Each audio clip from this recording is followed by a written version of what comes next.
1862 British ഇന്ത്യയിൽ സ്ഥാപിതമായ കേരളത്തിലെ ഏറ്റവും വലിയ മുസ്ലിം ശ്മശാനമാണ് കണ്ണംപറമ്പ്.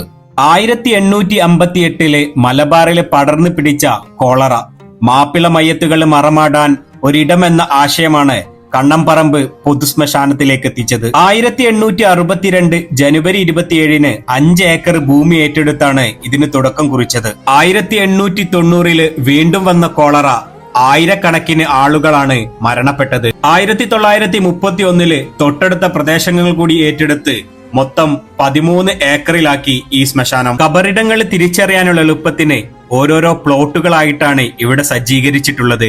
2018 നിപ്പയും 2019 കൊറോണ കാലത്തും ഈ ശ്മശാനം ചർച്ചാ വിഷയമായിരുന്നു. എന്റെ ഭാര്യാപിതാവും അന്തിയുറങ്ങുന്നത് ഈ ഖബർസ്ഥാനിയിലാണ്. കോഴിക്കോട് മുഖദാർ ബീച്ചിലെ ഓപ്പോസിറ്റ് ആയിട്ടാണ് ഈ വിശാലമായ 13 ഏക്കർ പരന്നു കിടക്കുന്നത്.